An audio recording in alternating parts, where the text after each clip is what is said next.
오늘 함께 하실 말씀은 레위기 15장 1절에서 33절까지의 말씀입니다. 레위기 15장은 남자의 유출병 또한 여자의 유출병에 관한 이야기를 우리에게 알려주고 있습니다. 유출병이라고 하는 것은 몸에서 어떠한 진액이 나온다든지 피가 나온다든지 아니면 정액이 나온다든지 고름이 나온다든지 몸에서 분비물이 나오는 것을 바로 유출병이라고 할 수가 있을 것입니다. 이 유출병에 관해서 남자는 비뇨기과에 관련될 수도 있을 것이고 여자는 부인과에 관련된 이야기일 수도 있을 것입니다. 왜 성경에서 특별히 레위기 15장에서 이렇게 유출병에 관한 이야기들을 자세하게 설명을 해 놓았냐라고 하면은 어쩌면 몸에서 무언가 나온다라고 하는 것은 특별히 어떤 생리적인 현상이라든지 아니면은 몸에서 정액이 나온다든지 하는 것들은 생명과 관계되어 있기 때문일 것입니다. 사실 여자가 생리를 한다라든지 아니면 남자가 사정을 한다라고 하는 것 자체가 생명과 직결되어 있기 때문입니다. 그것들이 몸 밖으로 나온다라고 하는 것은 한편으로 생각하면 생명의 소실을 가져오기 때문입니다. 그래서 이 생명의 소실에 대한 부분에서 하나님 앞에 정결 예식을 갖추는 것이 오히려 더 좋은 여건이다라고 생각했습니다.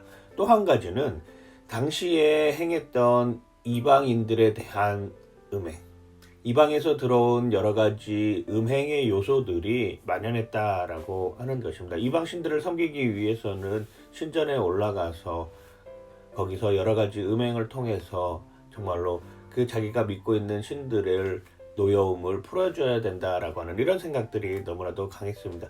그런 것들을 막기 위해서 하나님 앞에 나올 때에는 그런 것하고 상관없이 정말로 정결하고 깨끗한 모습으로 하나님 앞에 나와야 된다라고 하는 것을 우리에게 알려주고 있는 것이죠.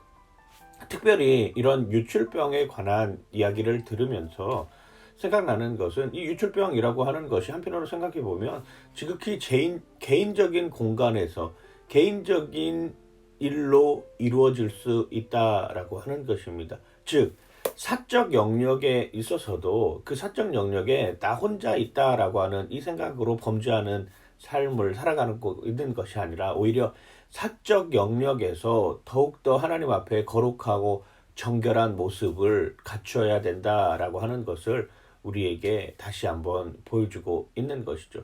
유출병이라고 하는 것은 누구한테 당당하게 알릴 수 있는 이런 병이 아닙니다. 부끄럽다라고 여겨지는 병입니다.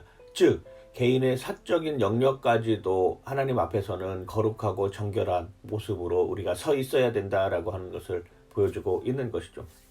예수님 당시에도 마찬가지였습니다. 12해 동안 혈루증을 앓았던 그 여인, 먼 발치에서 예수님이 오시는 것을 보고 예수님의 옷자락이라도 만지면 내가 살 수 있을 것이다 라고 하는 그 간절함을 가지고 예수님 앞에 다가가서 예수님의 옷자락을 만집니다. 예수님 그 여인에게 이야기하시죠. 내 몸에서 나의 영향력이 나갔다. 내가 그 여인에게 치료할 수 있는 여건을 허락해 주겠다라고 이야기를 해주시고 12의 혈루병 앓은 그 여인을 치유해주는 모습을 봅니다. 예수님은 어쩌면 그 당시에 사람들의 상황 속에서는 유출병에 걸린 사람들이 부정하였으니까 예수님도 스스로 부정하게 됐을 수 있다라고 하는 것, 불결하게 됐을 수 있다라고 하는 것을 우리에게 알려주고 있죠. 하지만 불결한 것이 아니라 예수님은 그 여인을 불쌍히 여겼다라고 하는 것입니다. 우리의 관점이 유출병에 걸린 사람들이 불결하다, 더럽다, 우리가 상종하지 말아야 된다라고 생각하는 것이 아니라 그들을 불쌍히 여기고 오히려 그들이 거룩하고 정결한 모습으로 하나님 앞에 나올 수 있도록 함께 기도하는 것이 우리 그리스도인들이 가져야 할 마음일 것입니다. 오늘의 한 줄, 사적 영역에서도 더 거룩한 모습을 가져라입니다. 사적인 공간이라고 해가지고 나 혼자만 있는 것이 아니라 이 사적인 공간 안에도 분명히 하나님이 함께하고 계심을 기억하면서 사적인 영역 안에서도 거룩해지는 저와 여러분들 되시길 주님의 이름으로 간절히 축원하고 축복합니다. 파이팅! 하나님 감사합니다. 내 몸에서 나오는 더러운 것들로 인하여서 불결해질 수 있습니다. 그런데 그 불결해지는 그것들까지도 내가 정결 예식을 통해서 하나님 앞에 거룩해질 수 있도록 허락하여 주시고, 그것을 정결하게 거룩하게 만들기 위해서는 끊임없이 사적인 영역, 사적인 공간 안에서도 하나님과 동행하는 삶을 살 수 있도록 우리의 마음을 붙잡아 주시옵소서. 감사드리며 예수님 이름으로 기도드립니다.